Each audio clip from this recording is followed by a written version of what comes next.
Et salut, alors dans cette vidéo, on va parler du critère d'équivalence pour les séries. Alors pour rappel, on est dans une série dont le terme général UN, donc la suite UN, va être positive. Alors la méthode, elle est hyper simple, elle se résume en deux lignes.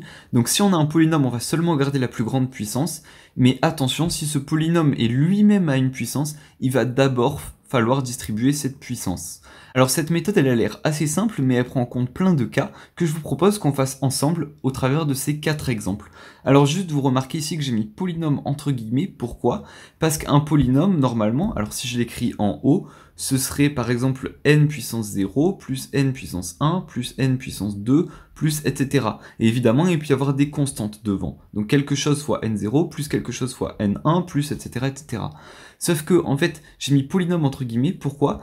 Parce que là, on va pas simplement regarder les nombres entiers, on n'est pas simplement obligé d'avoir n puissance 0, n puissance 1, n puissance 2, mais on pourrait très bien avoir n puissance 8 dixièmes, par exemple. Cette méthode, elle fonctionne également pour les puissances qui ne sont pas entières, donc c'est pour ça que polynôme, je l'ai mis entre guillemets.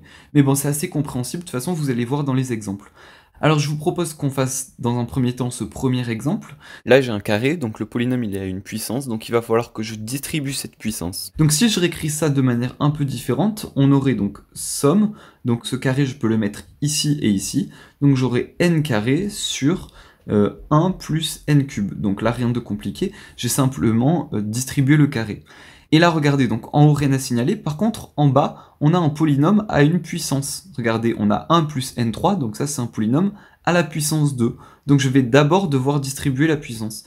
Donc ça me donnerait somme de n carré sur donc 1 plus n6 plus 2n3. Comme ça. Donc maintenant que j'ai fait ça, on va pouvoir passer à proprement parler aux critères d'équivalence en gardant seulement la plus grande puissance. Ben pourquoi? Parce que, par exemple là, si j'ai n3 et n6, on est d'accord que n6 va tendre vers plus l'infini beaucoup plus rapidement que n puissance 3. Du coup, n puissance 3, on va pouvoir le négliger, entre guillemets, par rapport à n puissance 6. C'est pour ça qu'à chaque fois, on va seulement regarder la plus grande puissance. Donc là, regardez, on a un polynôme en haut et en bas. D'abord, le polynôme du haut, ben, c'est assez simple, il a un seul terme, donc du coup je vais recopier ce terme, donc là n carré, donc étant donné qu'il n'y en a qu'un, la plus grande puissance entre n2 et rien, ben, c'est forcément n2, et ensuite en dessous, la plus grande puissance entre, donc là regardez, déjà j'ai 1 ici, mais 1, c'est comme si j'avais 1 fois n puissance 0, parce que n puissance 0, ça fait 1. Donc du coup, là j'ai n puissance 0, n puissance 6, n puissance 3. La plus grande puissance c'est le 6, donc je vais simplement recopier le n puissance 6 ici. Mais étant donné que j'ai négligé le 1 et le 2n3, puisque en plus l'infini, on va pouvoir négliger les termes qui tendent beaucoup moins vite vers plus l'infini. Donc étant donné que j'ai négligé des termes, je ne vais pas pouvoir écrire un égal ici, mais je vais écrire à peu près égal, donc avec une vague, et je vais rajouter plus l'infini en dessous pour dire que c'est à peu près égal, mais seulement quand on s'approche de l'infini. Donc du coup, maintenant que j'ai ça, eh ben, je vais pouvoir simplement finir. Donc là, regardez, j'ai n carré sur n6, donc ça, si je simplifie, ça va me faire 1 sur n4.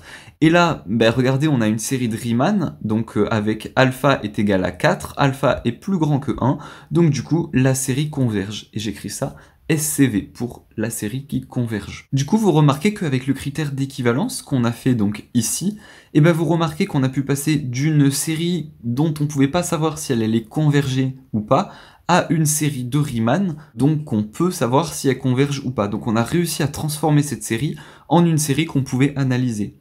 On peut faire la même chose avec le deuxième exemple. Alors regardez, là, si je recopie, alors je vais directement appliquer le critère d'équivalence ici, puisqu'on n'a pas de polynôme à une puissance, donc je vais directement faire la vague avec le plus l'infini ici. Et donc du coup, là j'ai 2n carré, donc la puissance la plus grande entre 2n carré et rien, ben, c'est 2n carré, donc je recopie le 2n carré. Alors là, vous remarquez que je prends également la constante devant le polynôme. Et ensuite, en dessous, j'ai quoi? Eh ben, j'ai donc 3 fois n puissance 0. Pour rappel, 3, c'est égal à 3 fois n puissance 0, sachant que n puissance 0, ça fait 1. Donc j'ai n puissance 0, n puissance 1, n puissance 3. Je vais simplement garder le n puissance 3 ici. Et du coup, ça va me donner quoi? Donc si je simplifie un peu, ça me donne 2 sur n, comme ça. Mais regardez, j'ai le symbole somme, et ce symbole somme, qu'est-ce qu'il signifie? Il signifie qu'à chaque fois qu'on avance à travers les n, entre guillemets, on va les incrémenter, si vous voulez. Donc le 2 vis-à-vis de la somme, il est vu comme une constante. Donc du coup, je vais pouvoir passer cette constante de l'autre côté de la somme. Et ça va me donner 2 fois somme de 1 sur n. Et là, regardez, la série 1 sur n, et ben ça c'est une série de Riemann, avec 1 sur n puissance alpha et alpha qui est égal à 1. Alpha qui est égal à 1, c'est plus petit ou égal à 1, donc on peut en conclure que la série diverge, comme ceci. Donc encore une fois, on a trouvé une série de Riemann, mais si on avait trouvé une série géométrique ou une série de Bertrand, on aurait également pu en conclure. Maintenant, on va passer donc au troisième exemple qui va nous permettre de voir ce que je vous disais tout à l'heure, c'est-à-dire pourquoi ce polynôme il est entre guillemets. Alors, je vais directement appliquer le critère ici, donc je vais mettre cette petite vague. Donc je recopie le symbole somme, et là regardez, j'ai racine de n ici, et là j'ai plus 2. Donc là, plus 2, c'est comme si j'avais 2 fois n puissance 0. Alors en fait, non, je vais pas directement appliquer le critère, plutôt pour être plus explicite, je vais faire égal et on l'appliquera après. Donc ce racine de n, il est égal à quoi? Il est égal à n puissance 1 demi, pour rappel, la racine carrée, c'est n puissance 1 demi, plus 2 fois n puissance 0 sur 1 plus n carré. Et là, je vais appliquer le critère d'équivalence, et du coup, ça va me donner quoi? Ben, c'est quoi le terme le plus grand entre n puissance 1 demi et n puissance 0? Le 1 demi, il est plus grand que le 0, donc je vais seulement garder le 1 demi ici, donc n puissance 1 demi comme ça.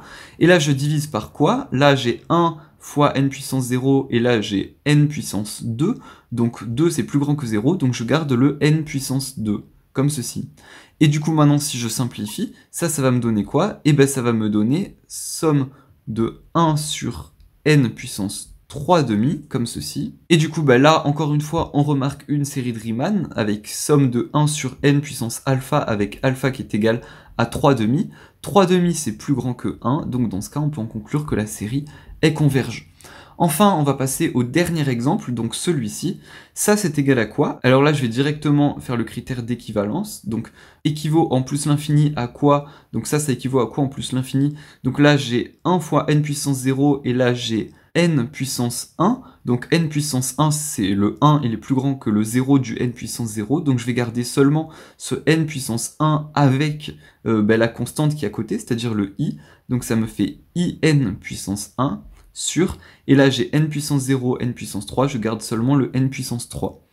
Et donc ça me donne quoi? Ça me donne donc somme, si je simplifie, de i sur n carré. Et là, pareil que ici, regardez, là j'ai un i. Ce i, il est vu comme une constante vis-à-vis de ce symbole somme, parce que la somme, elle fonctionne uniquement sur les n. Donc du coup, je vais pouvoir passer ce i de l'autre côté de la somme, et du coup, ça va me donner i fois somme de 1 sur n carré, et là encore une fois on remarque une série de Riemann, donc somme de 1 sur n puissance alpha, avec alpha est égal à 2, 2 c'est plus grand que 1, donc notre série elle va converger. Alors bon, là on a vu que des séries de Riemann, mais on aurait pu voir des séries géométriques ou des séries de Bertrand, hein, bien sûr. C'est juste que les séries de Riemann elles fonctionnent bien avec le critère d'équivalence. Donc voilà, j'espère qu'à travers cette vidéo, vous aurez bien compris le critère d'équivalence.